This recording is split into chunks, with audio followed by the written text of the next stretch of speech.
malam yang gelap gulita. Mentari pagi menyinari desa Sukasari, menyapa lembah hijau yang dihiasi sawah-sawah terhampar luas. Di sebuah rumah kecil berdinding bambu, Ani, 18 tahun, terbangun. Wajahnya yang cantik dihiasi oleh kulit sawo matang dan senyum sederhana. Kehidupannya sederhana, jauh dari hingar-bingar kota. Ia tinggal bersama kedua orang tuanya, Pak Karto dan Bu Sarni, yang hidupnya hanya mengandalkan hasil panen padi dan sedikit kebun sayur. Rumah mereka sederhana, atapnya terbuat dari seng yang sudah mulai berkarat, dindingnya dari anyaman bambu yang sudah mulai lapuk dimakan usia. Namun, di dalam rumah kecil itu, terpancar kehangatan keluarga. Pak Karto, seorang petani yang pekerja keras, selalu tersenyum meskipun hidupnya penuh perjuangan. Bu Sarni, ibu rumah tangga yang tabah, selalu berusaha menyiasati kekurangan agar keluarganya tetap bisa makan. Namun, kehidupan sederhana ini menyimpan beban berat. Hasil panen yang tak menentu membuat ekonomi keluarga Ani selalu pas-pasan. Hutang kepada rentenir menjadi momok menakutkan yang selalu menghantui. Ani sering melihat air mata ibunya saat terlilit hutang.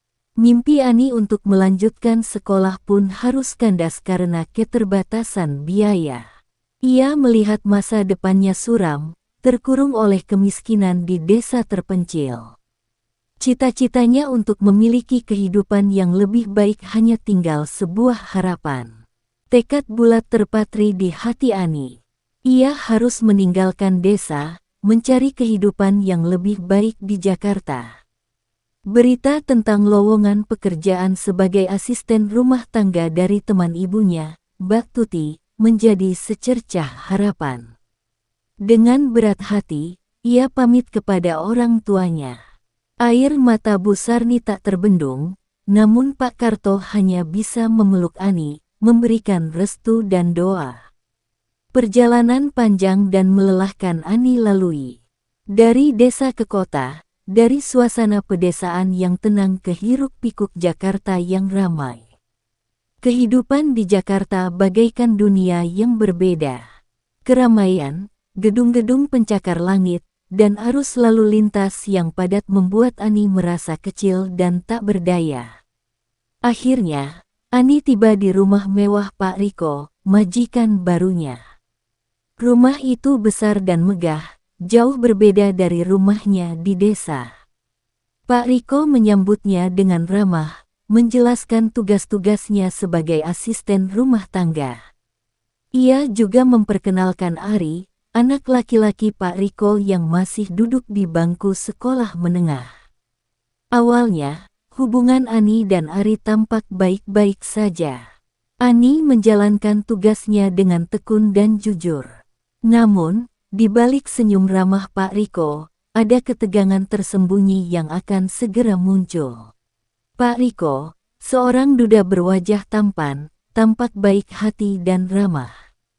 Ia memperlakukan Ani dengan hormat, selalu mengucapkan terima kasih atas setiap pekerjaan yang Ani lakukan. Namun, di balik kebaikannya, ada sesuatu yang tersembunyi. Tatapan matanya kadang terlihat kosong, seperti menyimpan beban berat yang tak terungkapkan.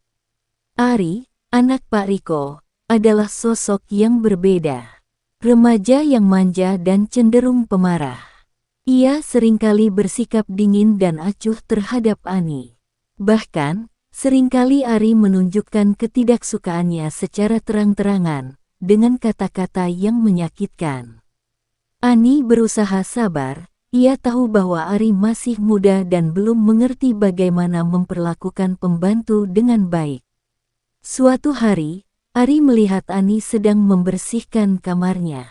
Ia merasa terganggu dengan kehadiran Ani dan mulai mencari-cari kesalahan. Ia merasa Ani menginvasi privasinya. Ari mulai menyebarkan gosip tentang Ani kepada teman-temannya, membuat Ani semakin merasa tertekan. Ketidaksukaan Ari terhadap Ani bukan tanpa sebab, ia merasa posisinya sebagai anak tunggal tergantikan dengan kehadiran Ani. Perasaan tidak nyaman yang Ani rasakan semakin menjadi-jadi. Ari semakin berani dalam menunjukkan ketidaksukaannya. Ia seringkali mencuri barang-barang Ani, menyembunyikannya, dan menuduh Ani yang mencuri. Ani selalu sabar menghadapi semua ini, ia berusaha untuk tidak membalas perlakuan Ari. Ia berpikir bahwa Ari hanya anak kecil yang sedang mencari perhatian. Suatu hari, Ari menjebak Ani. Ia menaruh uang di dalam laci mejanya, lalu pura-pura kehilangan uang tersebut. Saat Ani sedang merapikan kamar Ari, ia melihat uang tersebut di laci meja. Tanpa berpikir panjang, Ani mengambil uang itu dan mengembalikannya ke tempat semula. Namun, Ari telah mengatur semuanya. Ia memanggil Pak Riko dan menuduh Ani mencuri uangnya. Pak Riko yang selama ini terlihat baik hati, tiba-tiba berubah menjadi sosok yang dingin dan tidak percaya kepada Ani. Ia langsung mengusir Ani dari rumahnya tanpa memberikan kesempatan untuk menjelaskan. Di tengah malam, Ani memutuskan untuk meninggalkan rumah Pak Riko. Ia merasa tertekan dan tidak sanggup lagi menghadapi semua ini. Dengan perasaan hancur, ia kembali ke kampung halamannya. Sepulang dari Jakarta, Desa Sukasari terasa berbeda bagi Ani. Bukan hanya karena luka batin yang masih terasa, tetapi juga karena ia melihat desa dengan sudut pandang baru. Kehidupan yang dulu terasa sempit dan membatasi, kini terasa lebih tenang dan damai. Ia memeluk erat ibunya, Bu Sarni, yang air matanya tak henti-hentinya mengalir, bercampur antara haru dan lega.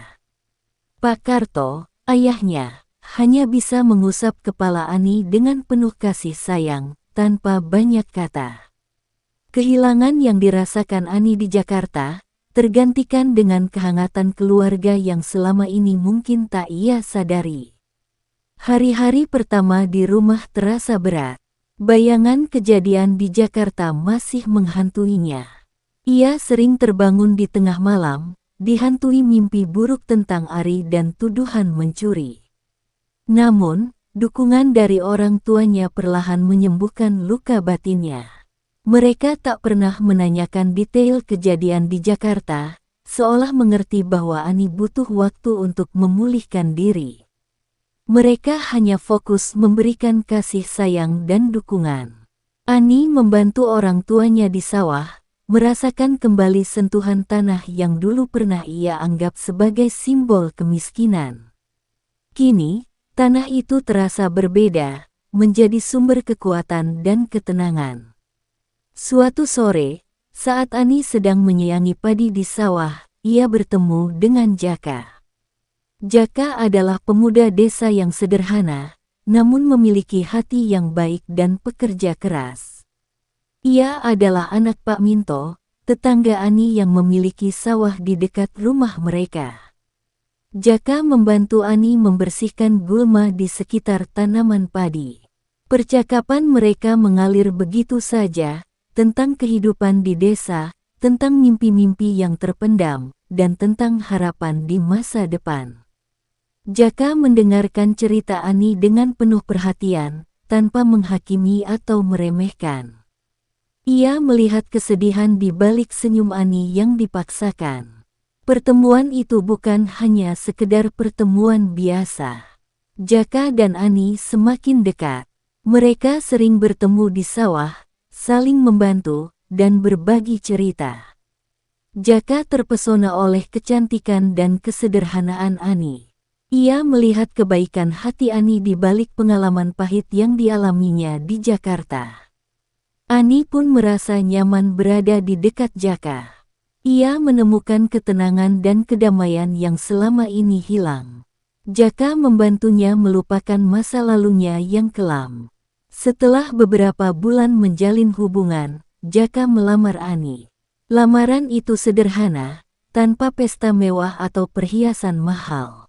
Hanya ada keluarga mereka, di rumah sederhana Ani, dengan suasana penuh haru dan bahagia. Pak Karto dan Bu Sarni sangat senang melihat Ani menemukan kebahagiaan baru. Mereka merestui hubungan Ani dan Jaka. Pernikahan Ani dan Jaka berlangsung sederhana, namun penuh makna.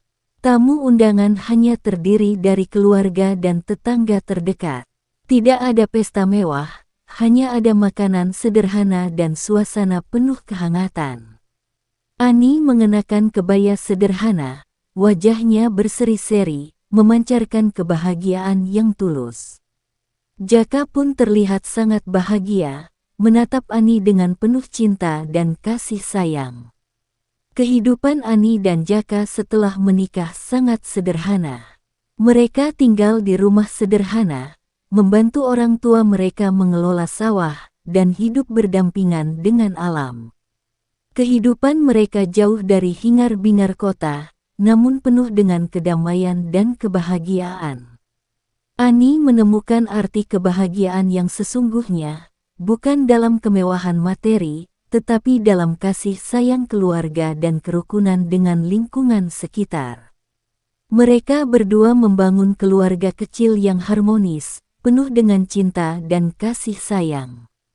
Pengalaman pahit di Jakarta menjadi pelajaran berharga bagi Ani, yang kini ia jadikan motivasi untuk membangun kehidupan yang lebih baik bersama Jaka.